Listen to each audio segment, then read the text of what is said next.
우린 늘 무언가를 배우면서 자신의 영혼이 성장하는 느낌이 들 때 기쁨은 말로 표현할 수가 없습니다. 그러니까 하기 시습지 부력 여로와라고 공자님이 말씀한 배우고 익히니 이 또한 기쁘지 아니한가. 저도 그렇습니다. 공부할수록 내가 아는 게 하나도 없다는 생각이 늘 들곤 합니다. 유튜브 구독자님들도 배우는 기쁨을 마음껏 좀 누리시면 좋을 것 같아요.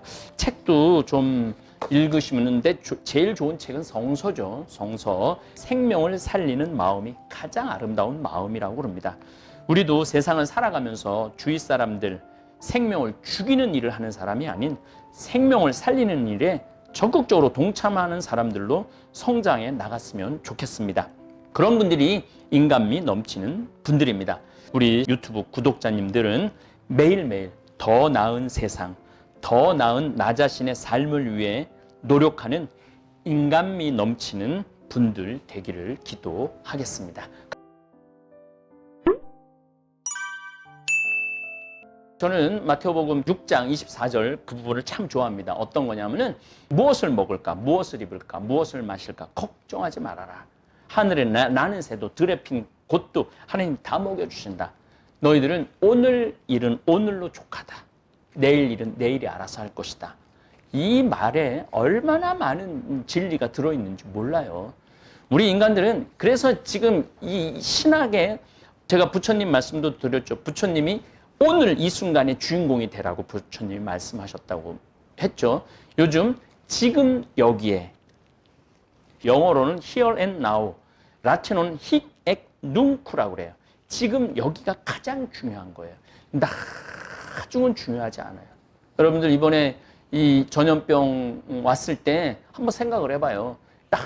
나중에 뭘 하려고 해도 우리가 어쩔 수 없이 아무것도 못할 수가 있어요. 오늘 하는 게 참 중요한 거죠. 그래서 예수님은 오늘을 그렇게 강조를 하신 것입니다. 제가 요한복음 6장이 왜 중요한지를 말씀드리는 이유는 예수님께서 왜 굳이 유다인들 사이에 말다툼이 벌어질 일을 뻔히 아시면서도 당신의 살과 피를 먹고 마시라고 말씀하시는 이유는 십자가상 제사의 의미를 일깨워 주시기 위함입니다.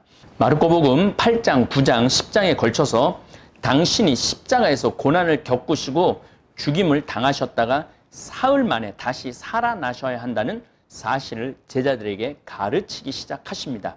그리고 마르코복음은 아주 분명하게 증언합니다. 예수님께서는 이 말씀을 명백히 하셨다. 생명의 빵과 십자가의 제사, 고난의 세례는 명백한 연관성이 있습니다. 자, 예수님 내 살을 먹으라고 그랬죠? 그리고 십자가에서 당신을 희생제물로 내놓으셨죠? 내가 받아야 되는 고난의 세례가 있어야 된다고 말씀하셨죠?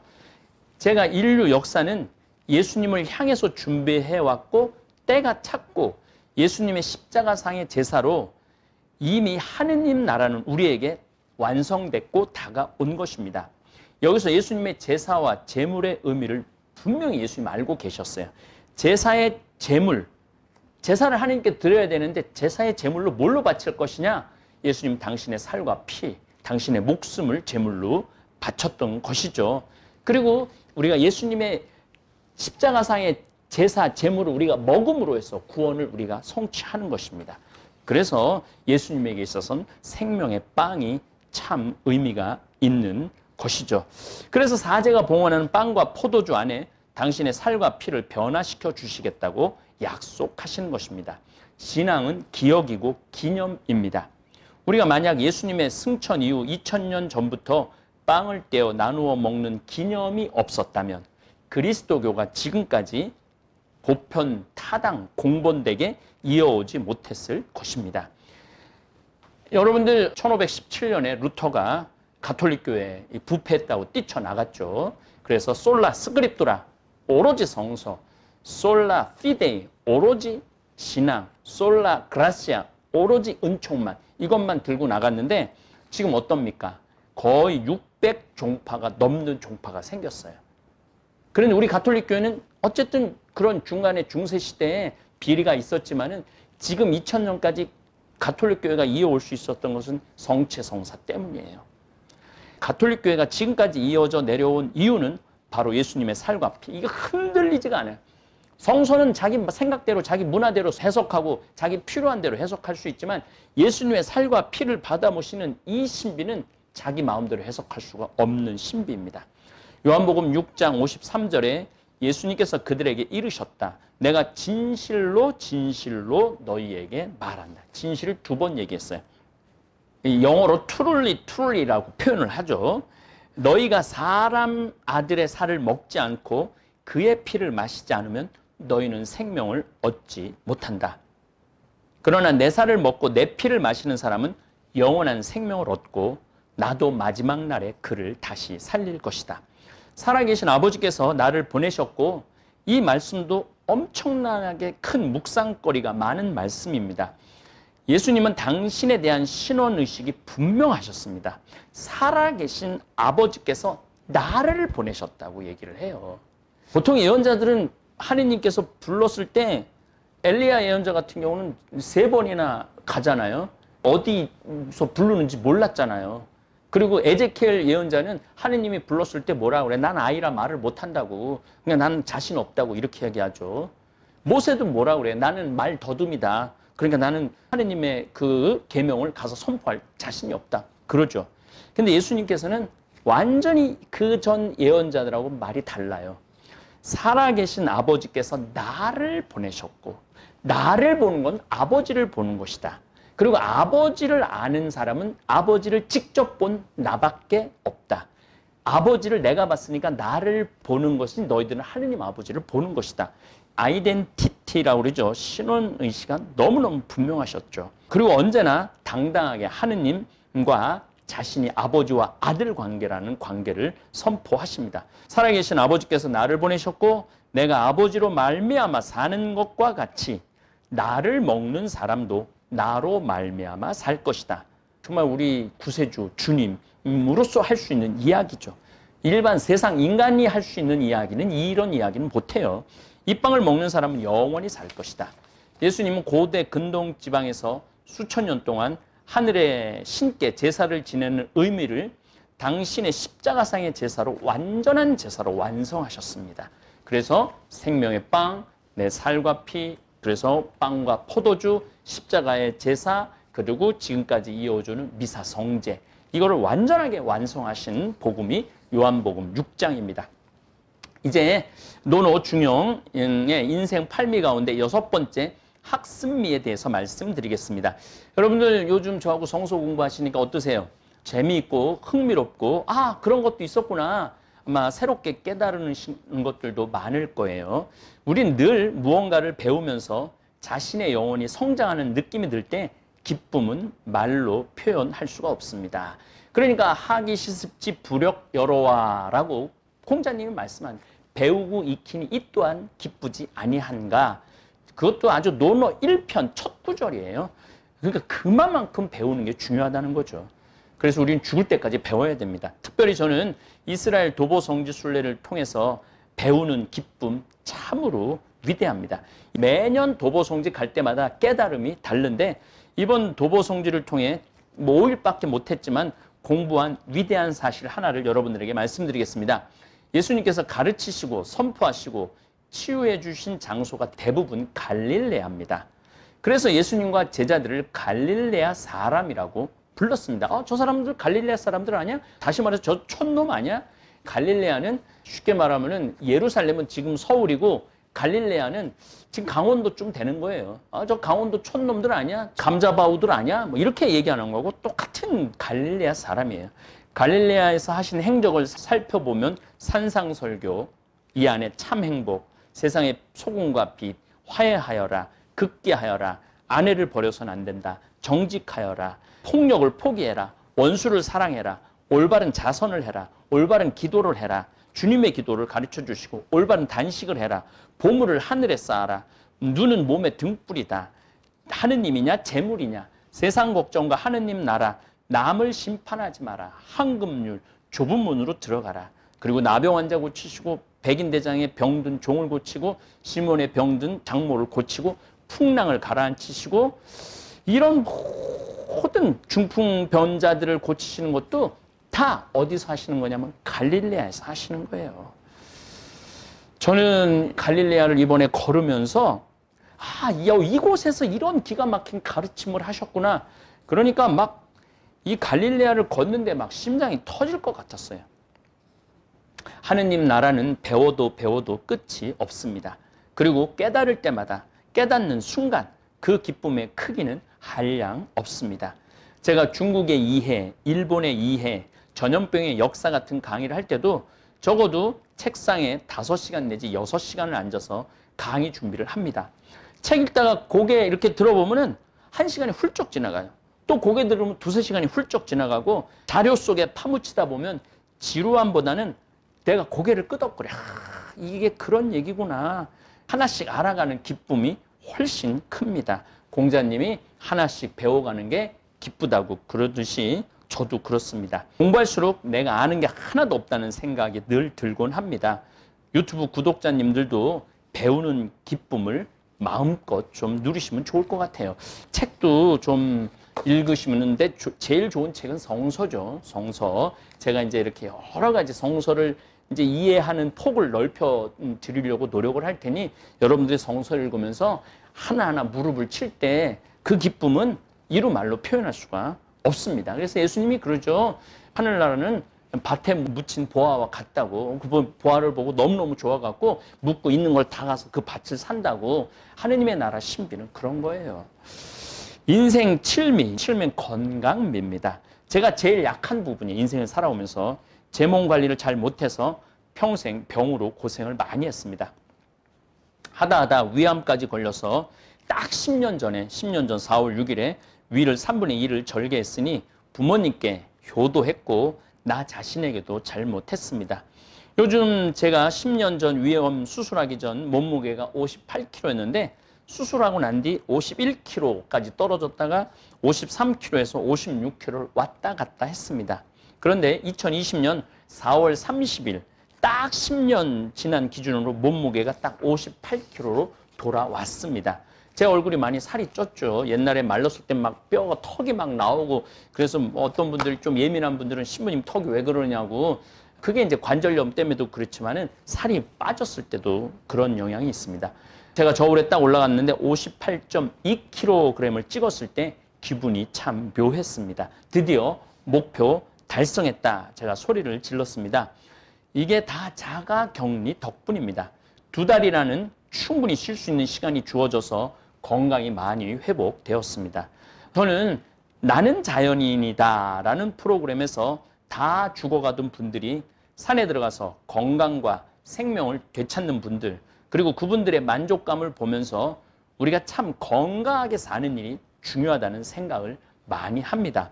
앞으로 평창 제1생태마을과 문경 제3생태마을을 잘 가꾸어서 대한민국 국민들에게 정신적 건강뿐만 아니라 육체적 건강도 책임지는 생태마을로 거듭나려고 노력할 것입니다. 문경 제3생태마을은 우리 평창보다 4배가 땅이 커요. 그래서 거기는 수영장도 늘 것이고 필라테스, 헬스장, 명상장, 미술치료, 음악치료 다 늘 거예요. 그래갖고 정말 우울증에 걸린 사람들 그리고 정말 공동체에서 상처받은 사람들 이런 사람들 와서 상담 우리 박 신부님 계시니까 상담 그러면 1생태마을은 평창이고 제3생태마을은 문경이면 2생태마을은 어디냐 잠비아의 에코카사리아의 1천만 평입니다. 그곳은 이미 센터가 완성됐어요. 그래서 여러분들 나 3개월, 6개월, 1년 봉사하고 싶다. 나 의사다. 나 간호사다. 또 나는 영어 잘한다. 나 태권도 잘한다. 하여튼 봉사할 수 있는 건 너무너무 많아요. 그래서 그곳에 제2생태마을을 지금 꾸미고 있습니다. 세계 곳곳에 건강한 생태마을을 가꾸어서 지구를 건강하게 만들어서 우리 자손들에게 우리 지구 후손들한테 이 은하계에서 하나뿐인 파란별 지구를 물려주고 싶습니다. 그러한 면에서 생태마을을 후원해 주시는 되살린 우리 후원 12,000명의 후원 회원님들 깊은 감사드립니다. 한 달에 8천에서 9천만 원 정도 후원해 주고 계세요. 그러니까 제가 일을 자신 있게 할 수 있는 거예요. 8천에서 9천만 원 정도 후원을 해주시 이게 어마어마한 액수예요. 정말 웬만한 구호단체, 전 세계 구호단체에서도 빠지지 않을 만큼 굉장한 후원 단체죠. 자, 이제 인생 8미 가운데 마지막 인간미를 말씀드리겠습니다. 자신의 존재를 깨우치고 자신을 성숙시켜 나가는 기쁨. 이게 좀 말이 좀 어렵죠. 그래서 제가 쉽게 설명을 드리겠습니다. 저는 은총이 가득하신 마리아여 이 기도문을 참 좋아합니다. 유튜브 구독자 여러분, 제가 10년 동안 제가 본당 신부로 사목 활동을 했는데 참 신기한 경험을 많이 했습니다. 미사 봉헌하는데 어떤 자매님만 미사에 참여하면 미사할 때 기분이 좋아져요. 그러니까 예쁜 게 아니에요. 예쁜 자매가 아니에요. 기도 열심히 하고 겸손하고 하느님 일에 열심히 하는 자매가 이렇게 딱 앉아 있으면은 미사할 맛이 나요. 그 자매는 나한테 은총이 가득한 자매예요. 또 본당 형제님 가운데서도 퇴근해서 성당으로 곧장 와서 기도하고 미사 참여하고 집으로 가는 형제님만 보면 기분이 참 좋습니다. 바로 그러한 분들이 은총이 가득하신 분이에요. 인간미가 넘치는 분이죠. 여러분들도 어떤 사람만 나타나면 분위기가 딱 상승하는 사람이 있습니다. 이곳 평창에서도 마찬가지예요. 제가 사무실에 출근해서 우리 직원들하고 눈만 마주치면 기분이 좋은 직원이 있어요. 물론 40명 직원 가운데 99%는 다 기분이 좋습니다. 나를 기분 좋게 하는 사람이 은총 가득한 사람입니다. 그리고 바로 인간미가 넘치는 사람인 거죠. 인간미 별거 없어요. 사람 사랑하는 마음으로 바라봐주고 들어주고 공감해주고 고개 끄덕거려주고 웃어주고 눈웃음 쳐주고 그게 인간미 철철 넘치는 사람입니다. 사람 만날 때 견제하고 지적질하고 비난하고 흘겨보고 잘난 체하고 우울한 표정 짓는 사람한테는 인간미를 느끼기는 쉽지 않습니다. 그래서 그러잖아요. 그런 사람, 아이고 정 떨어져. 아우 저 사람만 보면 참 정이 솟아나. 저 사람만 보면 정 떨어져. 여러분들은 정이 솟아나는 사람이 될 때 인간미 넘치는 사람이 되는 거죠. 우리가 성모님에게 은총이 가득하신 마리아 가브리엘 천사가 그러죠. 부르면서 기도합니다. 성모 마리아는 아기 예수님을 지켜낸 어머니입니다. 생명을 사랑하는 사람에게 인간미를 느낄 수밖에 없습니다. 어제 저는 뉴스를 보는데 광주에서 심장, 이제 이분은 뇌사 상태죠. 심장을 적출해서 서울 길병원까지 심장 필요한 사람에게 심장 이식하는 장면에서 정말 잠깐 지나갔지만 인간미를 100% 느낄 수 있는 장면을 봤습니다. 거센 바람으로 지난주 굉장히 바람이 셌잖아요. 헬리콥터가 뜰 수 없었고 광주에서 서울 길병원으로 이송을 해야 되는데 시간이 늦어갖고 이제 의사 선생님들이 적출은 했어요. 근데 이 시간이 안 됐어. 그래서 광주 송산역 KTX에 시간을 좀 늦춰달라고 그러니까 KTX 그 역장님이 2분을 늦게 출발을 했어요. 그래갖고 2분 만에 의사 선생님들이 기차를 타고 그 안도하는 그 모습 안에서 정말 인간미를 느꼈어요. 그리고 서울 길병원에서 기다리고 있다가 막 뛰어서 엘리베이터 잡아갖고 올라가갖고 수술을 마치고 정말 아주 건강한 심장이 성공을 했고 그 심장 이식한 의사 선생님이 정말 나 보람된 일을 했다고. 그 과정 순간순간이 너무나 인간미 넘치는 장면이었습니다. 공자님은 세상에서 제일 아름다운 마음이 생생지심이라고 그랬어요. 생명을 살리는 마음이 가장 아름다운 마음이라고 그럽니다. 우리도 세상을 살아가면서 주위 사람들 생명을 죽이는 일을 하는 사람이 아닌 생명을 살리는 일에 적극적으로 동참하는 사람들로 성장해 나갔으면 좋겠습니다. 그런 분들이 인간미 넘치는 분들입니다. 저는 오늘까지 나는 생명의 빵이다. 나를 먹는 사람은 영원히 살 것이라고 하신 요한복음 6장을 아주 길게 묵상을 했습니다. 아울러 인생 8미, 음식미, 직업미, 풍요미, 관계미, 봉사미, 학습미, 건강미, 인간미도 살펴보았습니다.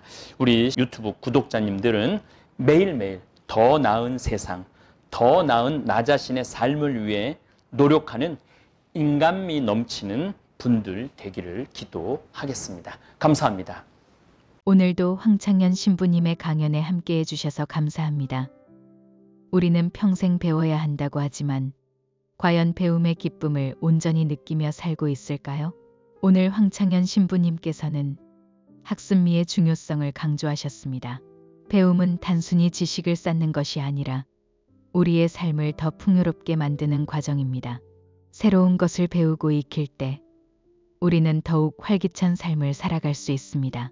그러니 나이가 들었다고 배움을 멈출 필요는 없습니다. 작은 것이라도 배워가는 하루하루가 결국 우리의 인생을 빛나게 해줄 것입니다. 또한 건강이야말로 행복한 삶의 기본이라는 점도 강조하셨습니다.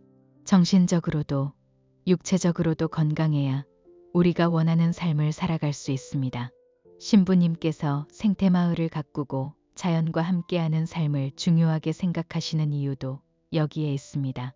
자연과 가까이 하며 건강한 습관을 기르는 것이야말로 우리 삶을 지키는 길이 아닐까요? 마지막으로 인간미가 있는 삶을 살자는 말씀도 깊이 와닿았습니다. 생명을 소중히 여기고 나 자신뿐만 아니라 주변을 돌아보며 함께 살아가는 것. 그것이야말로 진정한 인간다움 아닐까요? 오늘 강연을 통해 여러분은 어떤 점이 가장 인상적이었나요? 배움, 건강, 인간미, 이 세 가지를 지키며 살아가는 것이 쉽지는 않겠지만 작은 실천부터 시작하면 분명 더 나은 삶을 만들어갈 수 있을 것입니다. 여러분의 생각을 댓글로 나눠주세요. 그럼 다음 영상에서 또 뵙겠습니다. 감사합니다. 하늘에 계신 우리 아버지, 아버지의 이름이 거룩히 빛나시며 아버지의 나라가 오시며 아버지의 뜻이 하늘에서와 같이 땅에서도 이루어지소서. 오늘 저희에게 일용할 양식을 주시고 저희에게 잘못한 일을 저희가 용서하오니 저희 죄를 용서하시고 저희를 유혹에 빠지지 않게 하시고 악에서 구하소서. 아멘.